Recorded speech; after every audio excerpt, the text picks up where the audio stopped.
이번 한 주도 우리 믿음으로 승리했습니다. 특별히 하나님의 유기적인 구원인 생명의 구원에 대한 말씀을 나눕니다. 이 생명의 구원에 대한 체험의 첫 번째는 거듭남이고, 두 번째는 이제 우리가 거룩하게 되는 것입니다. 또 그 다음에는 새롭게 되어 변화되고 그리스도의 형상을 본받고 영광스럽게 되는 것이 하나님의 생명의 역사의 구원의 과정입니다. 근데 이러한 모든 일들은 바로 우리가 먹이심을 통하여 이루어진다. 양육을 통해서 이러한 성장이 이루어져서 구원이 우리에게 체험되는 줄 믿습니다. 오늘은 특별히 이제 세 번째, 새로워짐에 대한 말씀. 아까 거듭남과 거룩하게 된가, 이제 새롭게 대한 그런 말씀을 한번 나누겠습니다. 실제로 우리가 주 예수를 믿고 영접하면 우리는 그리스도 안에서 새 사람이 됩니다. 새 사람이란 표현하죠. 그것을 곧자는 새 창조란 표현을 하는데, 새 사람에 대한 그런 의미가 이렇게 말씀합니다. 골로새서 3장 10절에 새 사람을 입었으니 이는 자기를 창조하신 이의 형상을 따라 지식에까지 새롭게 하심을 입은 자니라. 새 사람을 입었다, 이렇게 말씀을 합니다. 거듭난 모든 믿는 사람들은 다 그리스도 안에서 새 사람이 됐습니다. 새 사람. 이 새 사람은 반대로 옛사람에 반대하는 그런 의미도 있습니다. 새 사람을 성경에서는 새 창조 이렇게 표현해요. 새 창조.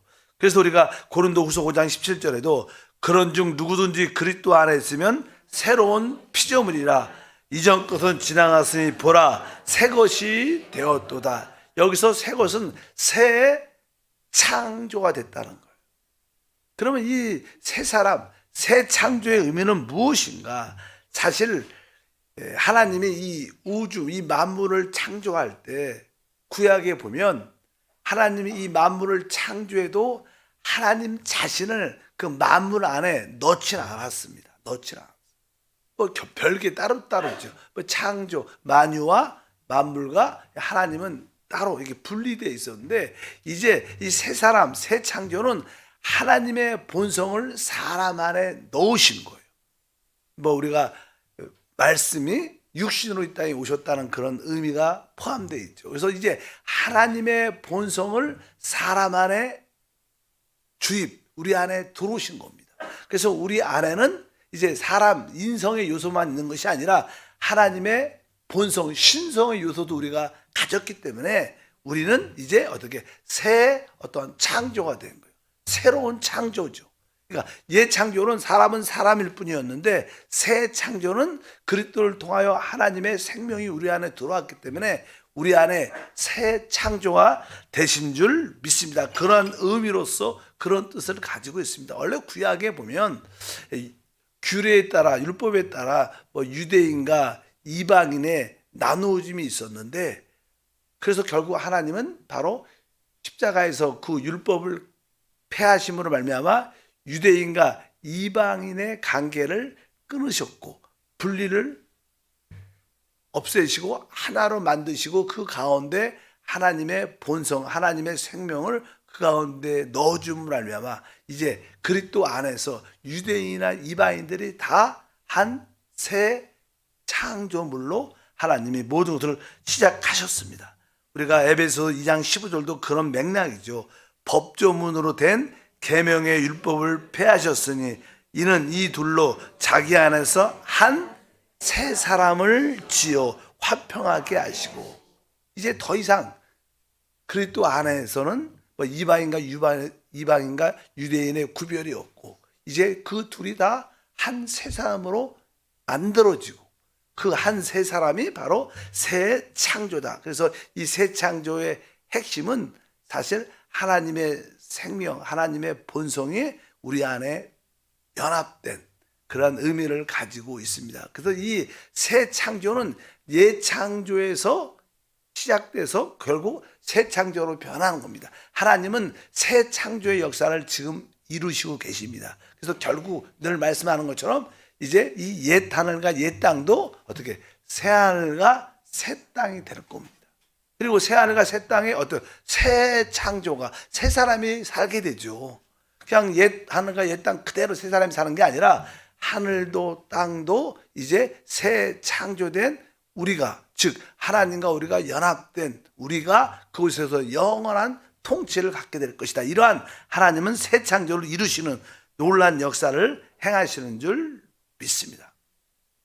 그래서 우리는 이제 새 사람으로서, 새 창조로서 우리는 이 땅에서 교회 생활 안에서 우리는 새롭게 된 생활이 필요합니다. 우리는 옛사람의 생활이 그동안 있었지만 이제 옛사람을 다 벗어버리고 그리스도 안에서 새 사람으로 우리는 사는 것이 우리 교회 생활의 실제인 것을 분명히 알아야 됩니다. 그런데 이 새롭게 된다는 뜻은 아까 어제 말씀드린 것처럼 우리가 거룩하게 될 때, 우리가 분별된 하나님 말씀을 통하여 점점점 그 말씀을 통하여 우리가 거룩하게 분별되면 우리는 점점 새롭게 되게 돼 있다. 그래서 이 새롭게 됨은 거룩하게 되는 그런 과정 가운데 포함되어 있다는 것을 분명히 알아야 됩니다. 그러면 우리가 어떻게 새롭게 될 수 있는가? 우리를 새롭게 하게 하는 그 요소는 무엇인가? 그것은 사실 우리를 새롭게 하시는 가장 기본적인 요소는 성령이십니다. 성령. 성경은 이제 거기에 대해서 디도서 3장 5절에 말씀합니다. 우리를 구원하시되 우리의 행한 바 의로운 행위로 말미암지 아니하고 오직 그의 국률하심을 따라 중생의 씻음과 성령의 새롭게 하심으로 하셨나니. 여기 보니까 중생의 씻음, 중생은 이 거듭난다고 말하는 것이죠. 우리 옛사람을 다 씻어내는 것이고, 그러니까 그 결과 뭐예요? 우리가 새롭게 거듭나는 것이고, 그 다음에 성령의 새롭게 하심이다. 그래서 바로 이 성령의 우리가 충만을 받으면 받을수록 우리의 옛사람의 요소가 다 씻겨나가고 성령 안에 있는 하나님의 신성의 요소가 우리 안에 덧입혀지기 때문에 우리가 성령을 통해서 점점점 이렇게 새롭게 됩니다. 그래서 우리가 어찌하든지 성령을 기도로 호흡하고 마시면 우리도 모르는 사이에 점점점 이제 옛사람의 요소가 다 빠져나가고 새 사람의 요소를 갖게 된다. 그러면 실제적으로 우리가 새롭게 된다는 뜻은 어떤 의미를 갖고 있는가? 실제로 우리의 죽었던 영은 성령으로 거듭이 났죠. 이제 문제는 무엇이냐면 이 사람은 이제 타락한 자아가 됐어요. 원래 사람은 사람을 혼인이라고 해서 혼이란 영과 혼과 몸으로 되어 있는데 이제 사람이 타락하니까 영은 그 기능을 상실해서 영은 죽어버렸고 이 혼은 이제 자기 중심적인 사람, 자아가 됐습니다. 자아는 자기를 높이고 자기를 세우는 겁니다. 타락한. 근데 이 혼의 자아의 중심적인 요소는 우리의 생각입니다. 그 사람이 어떤 사람이야? 그럴 때 그 사람의 생각이 그 사람을 대표하는 거예요. 우리가 감정도 우리 자신을 대표하고 우리의 의지도 우리 자신을 대표하지만 대부분 우리의 생각이 결정을 하면 감정도 그렇게 많이 움직이고 결국 우리의 의지도 거기를 따라가게 되어 있습니다. 그래서 사람의 대부분 부분은 혼의 주된 부분은 생각이 주도합니다. 그래서 사람의 생각은 참 중요합니다. 우리가 인생을 살아갈 때도 생각만큼 무서운 것이 없어요. 잘못 생각하면 그 사람은 결국 잘못 갑니다. 그러나 합당한 생각을 갖게 되면 그 사람은 또 합당한 생각을 하게 됩니다. 왜? 사람은 이 자기의 생각에 따라 모든 것이 바뀌기 때문에 사람이 새롭게 된다는 것은 다른 말로 그 사람의 생각이 새롭게 된다. 우리가 생각이 바뀌어야 그 사람이 바뀌는 겁니다. 그래서 성경은 계속 생각이 새롭게 되라 이렇게 말을 많이 하죠. 근데 나는 우리 한국의 성경은 그 생각을 그냥 뭉뚱그려서 마음이라 표현했는데 원어에는 대부분 그 단어가 생각이라는 단어입니다. 마음을 새롭게 함으로 변화를 받아라. 로마서 12장 2절에 기록되어 있죠. 마음을 새롭게 함으로. 마음이 새롭게 된다는 게 무슨 뜻이에요? 그건 사실 이게 설명하기 쉽지 않습니다. 그냥 마음을 새 마음을 가지면 돼 이렇게 표현할 수 있겠지만 그렇지 않습니다. 언어에는 마음을 새롭게 아니라 생각을 새롭게 함으로 변화를 받으라고 말합니다. 항상 우리에게 혼의 주도적인 생각이 변화되는 것이 바로 하나님의 새롭게 하심의 주된 역사인 것을 우리가 기억해야 된다. 그러면 어떻게 우리의 생각이 바뀔 수 있는가? 거기에 대해서 저는 에베소서 4장 22절부터 24절에 설명이 나와 있습니다. 읽겠습니다. 너희는 유혹의 욕심을 따라 썩어져가는 구습을 따르는 옛사람을 벗어버리고 오직 너희의 심령이 새롭게 되어 하나님을 따라 의와 진리의 거룩함으로 지으심을 받은 새 사람을 입으라. 여기 보면 23절에 오직 너희의 심령이 새롭게 되어, 여기 새롭게 된다는, 우리가 새롭게 됨에 대한 그런 말씀을 하는데 심령이 새롭게 된다. 이 원어에 보면 어떻게 되어 있냐면 이 원어는 생각의 영 안에서 새롭게 되라 이렇게 되어 있어요. 그러니까 이 생각의 영 한번 따라합니다. 생각의 영. 원래 영이란 단어가 대문자로 쓰면 성령이고 소문자는 우리 사람의 영입니다. 근데 어느 성경을 번역할 때 보면 이게 대문자인지 소문자인지 설명하기가 어려워요. 우리가 예를 들어서 너희는 성령을 따라 행하라. 그래야만 육체의 욕심을 이루지 아니할 거다. 이렇게 말해요. 성령을 따라 행하라. 우리 한국말은 그렇게 써 있어요. 성령을 따라 행하라. 그러면 뭐를? 육체의 욕심을 따라 행하지 않을 것이다. 그러니까 거기에 보면 이 육체를 따라 사는 것과 성령을 따라 사는 것을 대비합니다. 근데 사실 육체와 성령은 조금 대비가 잘 안 맞죠. 사실 우리는 육체도 있지만 우리에 뭐가 있어요? 영도 있어요. 그러니까 사실은 영을 따라 행하라. 그러면 육체를 따라 살지 않을 것이다. 이렇게 표현하는 거예요. 그러니까 거기에 있는 성령의 번역도 성령이 S인지 대문자인지 소문자인지 그래서 성령으로 번역을 했는데 사실 그것은 성령과 우리 영이 사실 어떻게 연합되어 있죠. 그래서 사실 연합된 영이라는 그런 표현이 정확합니다. 그러니까 우리의 연합된 영에서 우리가 주 예수를 믿으면 영이 거듭납니다. 그러면 성령이 우리 거듭난 영 안에 있어요. 이 거듭난 영 안에 있는 이것이 점점 우리의 생각으로 어떻게 흘러나와야 돼요. 그러니까 우리 영 안에 있는 그 생명이 어떻게 연합된 영이 영 안에서 우리의 생각으로 흘러나가면 생각이 바뀌어요. 우리의 그 영 안에서 이 영이 우리의 감정으로 이렇게 흘러나오면 또 우리의 의지를 통해서 나오면 우리의 생각도 변화되고 우리의 감정도 변화되고 우리의 의지도 이게 새롭게 되는 거예요. 그러니까 영 안에서 그냥 혼을 거쳐서 우리의 생각이 바뀌어야 되니까. 그래서 여기서 보니까 뭐예요? 생각의 영 안에서 새롭게 되라. 그러니까 여러분들의 영의 이 모든 것, 영의 생각이 그냥 영에서 생각으로 흘러나가야 된다. 그럴 때 우리가 새롭게 될 수 있다는 거예요. 그래서 우리가 성령으로 충만하면 이 성령의 충만함이 우리의 생각을 통해서 흘러나오고 우리의 감정을 통해서 흘러나올 때 우리는 우리의 생각과 감정이 새롭게 변화돼.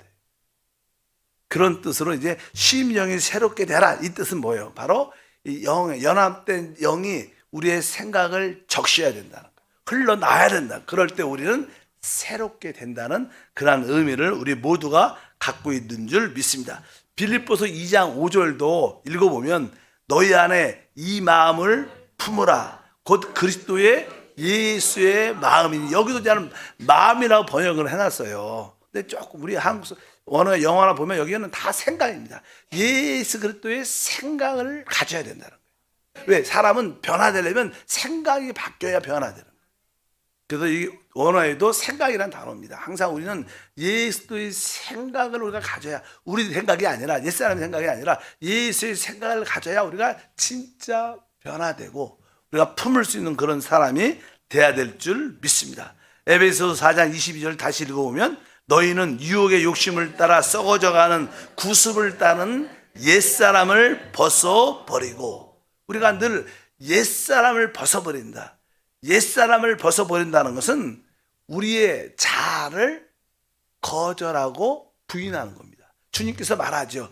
너희가 나를 따라오려거든 자기를 부인하고 자기 십자가를 지고 나를 쫓아라고 말했어요. 자기를 부인한다. 그래서 뭐 자기라는 것은 자아를 말하죠. 그러니까 옛사람을 벗어버린다는 것은 내 자아를 어떻게 부인하고 거절하는 겁니다. 우리는 그런 뭐예요? 영을 따라 살 수 있어요. 사람이 영을 따라 산다는 의미를 체험적으로 표현하기가 어렵죠. 근데 내가 부인되고 내 자아가 부인되고 거절되면 우리에게 남는 건 뭐만 있어요? 영이 남아요. 실제로. 그래서 영을 따라 산다는. 그러니까 옛사람을 벗어버려라. 그래서 내 옛 자아를 내가 거절하고 부인하는 것이 옛사람을 벗어버리는 것이구나. 그럴 때 우리는 어떻게 새 사람을 영을 따라 살 수 있는 믿음의 사람이 될 때 바로 생명의 새롭게 하심을 체험하게 될 줄 믿습니다. 그리고 나서 이제 우리는 어떻게 우리가 새롭게 되는 세 번째 요소는 이제 로마서 6장 4절에 기록되어 있습니다. 다 같이 읽겠습니다. 그러므로 우리가 그의 죽으심과 합하여 침례를 받음으로 그와 함께 장사되었나니 이는 아버지의 영광으로 말미암아 그리스도를 죽은 자 가운데 살리신과 같이 우리로 또한 새 생명 가운데 행하게 하려 하심이라. 뒷부분에 보니까 우리로 또한 새 생명 가운데 행하게 하려 하심이라. 우리가 새롭게 되려면 이 우리 안에 영접된 그 새 생명을 따라 살아야지 새롭게 된다. 사실 우리가 새롭게 된다는 것은 사실 교회 생활이죠. 교회 생활. 교회 생활이 무엇입니까? 영을 따라 살고 실제로 뭐요? 내적 생명에 순종하고 또 한편적으로 우리 모두가 하나됨 안에 살 때 이것이 진짜 우리의 교회 생활, 우리 믿음의 생활의 실제입니다. 그래서 여기서도 마찬가지로 바로 우리가 새롭게 되는 생활인데 새롭게 되는 생활은 바로 이 새 생명을 따라 행하는 것.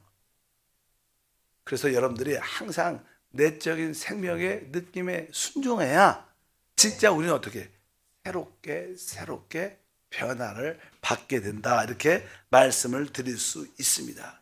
그리고 또 우리가 새롭게 되는 과정은 아까 처음에 성령을 통해서 이제 우리의 생각이 영으로부터 이렇게 적셔져서 생각이 바뀜으로 변화가 되고 오늘은 새 생명을 따라 살 때 우리가 새롭게 되고 또 마지막은 우리가 새롭게 되는 주된 항목 중에 하나는 이 고난의 환경을 통해서 우리는 새롭게 됩니다.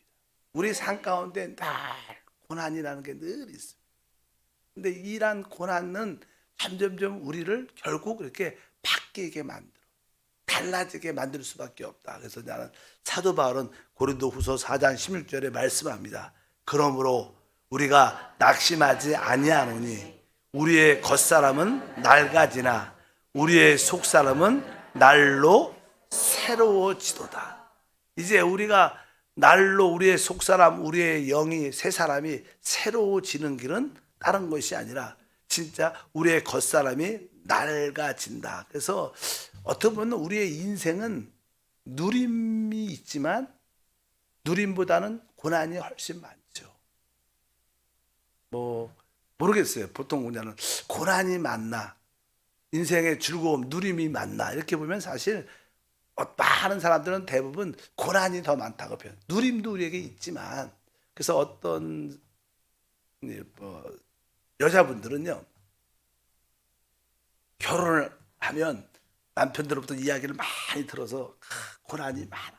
그래갖고 결혼을 안 하려고 하는 분도 많아요. 왜요? 결혼하면 남편을 인하여 다가오는 고난과 어려움들이 많기 때문에. 근데 사실 그런 분들 이야기를 들어보면 나중에는 다 후회해. 혼자 사는 건 나중에 보면 더 힘들 수도 있습니다. 이건 해답이 아니겠지만 사람마다 다 그 느낌이 다르겠지만 우리에게 다가오는 고난의 환경은 점점점 우리의 옛사람을 점점점 소모시킵니다. 우리를 옛사람은 점점점 낡아지고 부서지게.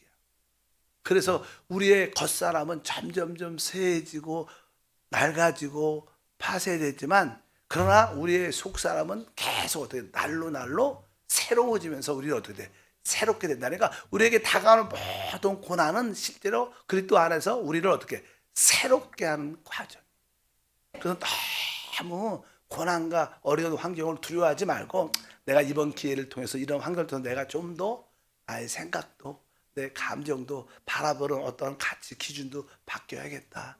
하나님과 저는 바뀌겠다. 내가 새로워지기를 원한다. 이런 마음으로 고난과 환경을 대해야지. 그렇지 않으면 너무 낙담과 실망이 많죠. 어쩌든지 이 고난의 환경을 통해서 우리는 날로 새로워지고 있다니까. 하나님은 우리를 지금 어떻게 해요? 거룩하고 새로워지게 역사를 하고 계셔요. 결국 우리는 변화될 것이고, 결국 우리는 거룩하게, 온전히 거룩하게 될 겁니다.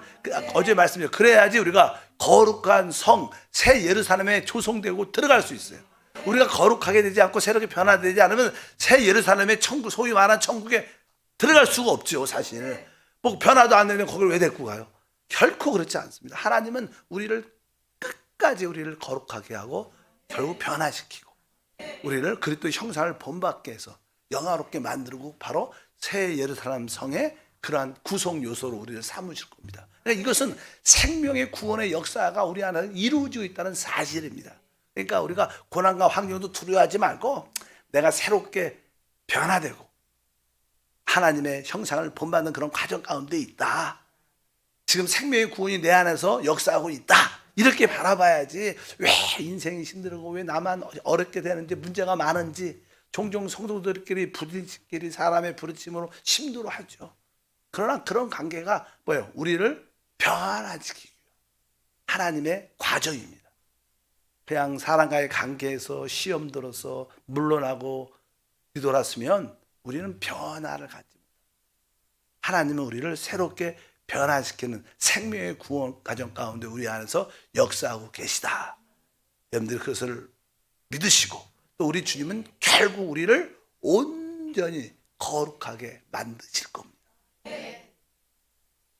여러분들이 그 은혜가 있길 바랍니다. 하나님 다시 한번 이 생명을 통한 우리를 새롭게 하심에 대한 이해와 믿음을 받아들여 성령을 통하여 또 새 생명의 순종함으로 또 우리에게 다가온 고난의 환경을 통하여 우리를 새롭게 하시고 그 새롭게 하심을 기쁨으로 받아들여 우리의 생각도 우리의 감정도 우리의 의지도 새롭게 되게 하옵소서.